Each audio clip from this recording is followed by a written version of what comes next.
Save a friend. Be prepared. Today, I'm going to teach you guys a little bit about first aid. So, I think everyone knows a little bit about first aid, but I know a bit more than most people. The reason that for is I have 4 different certifications, 3 of which are with the American Red Cross, and 1 is with the Boy Scouts of America. So, my first certification is RTE, which is responding to emergencies. The second is basic first aid through the American Red Cross. The third is a lifeguarding certification through the American Red Cross, and the fourth is a lifeguarding certification through the Boy Scouts of America.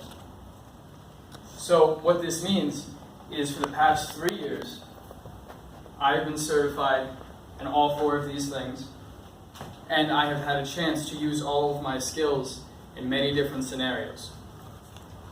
So today I'm going to teach you guys some basic first aid.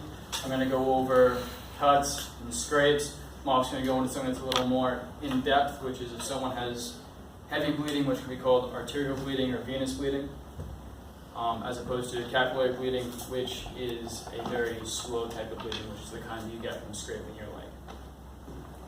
So, first, I want you guys to know that you should not be afraid of first aid.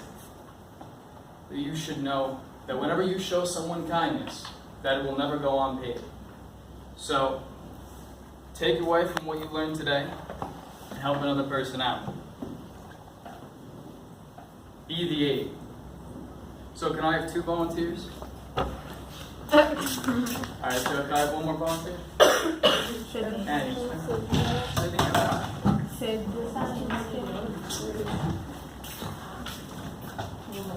Alright, so there's a couple of things you guys are going to need. You're obviously not going to have a first aid kit, but if you guys were going out, you need a couple of supplies. When it comes to costs, it varies greatly. So if you guys go out to the store, you buy your own first aid kit like this, it'll probably cost you $20, $25. If you go out and you buy the individual supplies, it's going to be a little more expensive because you're going to get a box of 200 Band-Aids, a box of 20 sterile bandages, a box of 10 antiseptic towelettes. So it's going to end up costing more if you buy everything separately, but you'll have a lot more stuff. So every single time I go camping or I come back from hiking, I always refill my first aid kit. So if you want to go out to the store and buy, your gauze, your sponges, your antiseptic towelettes, your Band-Aids, every single time you go out, it's going to cost you a bit of money. You guys want easy access, just go to the store, buy a first aid kit. Not everyone needs a first aid kit that actually has drugs in it, but considering my job and certifications, I have to have some stuff in there that most people want. So, when it comes to time, I would say if it's a minor injury, take probably about 5 minutes. If you guys have ever had nieces or nephews or family members, little cousins, they end up hurting themselves. They end up cutting themselves, scratching their knees. So that'll probably take about 5 minutes because you have to calm the child down or calm the adult down depending on what happened.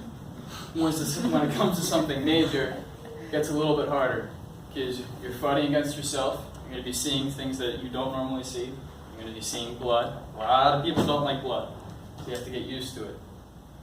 But when it comes to something that's more major, it's going to take 10 plus minutes because you never know whether it's something you're going to be able to easily fix by just applying a lot of pressure or something that's going to be very difficult and that you're going to need to fully work out what you need to do. Just remember, you guys want to be the aid. As well, regardless of how much this stuff costs, you cannot put a cost on a human life. So the first thing you want to do is you want to assess whoever's hurt. So Joe, you're going to be hurt. Alright. So Joe is writing his comment cards, and all of a sudden, you got a nice paper cut. So, with all those comment cards you guys have been writing, I'm sure one of you guys may have cut yourselves, or in one of the past pieces, you could have cut yourself. So you're going to assess what's going on. So you're going to look at Joe. Is Joe okay? Oh, he's shaking his hand. So you want to make sure everything's okay. So you're going to look at Joe's hand, You're gonna look at where he's cut. He has this nice black mark on his finger. That's probably where he got cut. So what you're gonna end up doing is you're gonna be prepared. So you wanna make sure that you're prepping. So if you're gonna be touching blood, you wanna make sure you guys are putting on gloves. Blood to blood contact, or human to blood contact, can lead to multiple diseases. I'm gonna put on my nice blue glove. While Joe is bleeding out through his finger. Look at my hands. Alright, next I'm going to perform the actual first aid. So I'm going to take an antiseptic towelette. I'm going to take it. I'm going to wipe it on his finger. I'm going to make sure that I clean the wound. It stings sometimes, that means it's working. Yes, if it stings, it means it's working. Then, just because it's a minor cut, I'm going to take a nice Band-Aid. It's going to tear it open. Jim, you got 2 minutes. Gotcha. I'm going to put the Band-Aid on. It's all good to go. Alright, so that's just basic. You've had a worse problem, what you can end up doing, so let's say Sydney's over here.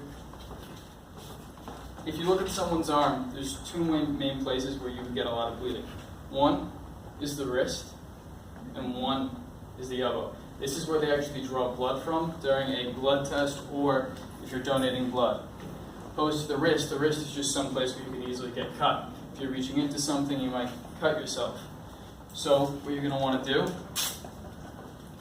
you want to take a nice sponge to soak all of the blood. You're going to put it on the injury. Then you're going to take the gauze and you're going to wrap it around.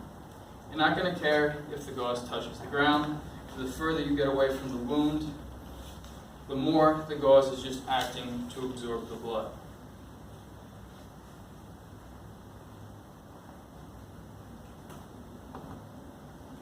So let's say Sydney does not stop bleeding. What you would end up doing is you would end up just applying more gauze on top of it. So I don't know how many of you guys have had bloody noses. You guys have been If you guys have bloody noses, it doesn't always stop. Sometimes when you take the stuff out, you have to reapply. You always want to make sure if it's a really bad injury, you keep whatever's on it, and you just keep applying more. They'll just keep soaking up blood. So a little bit of a quick review. You want to make sure you guys are assessing what's going on. You want to make sure in Joe's instance, you want to check his hands, see if he cut anywhere else. You want to make sure you examine the entire arm to make sure that nothing else happened to it. Then you want to prep, you want to put on your gloves, you want to wash your hands or wash the wound. Then you actually want to perform the first aid.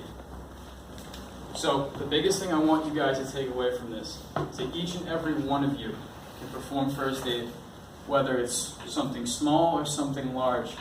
Just remember to be the aid.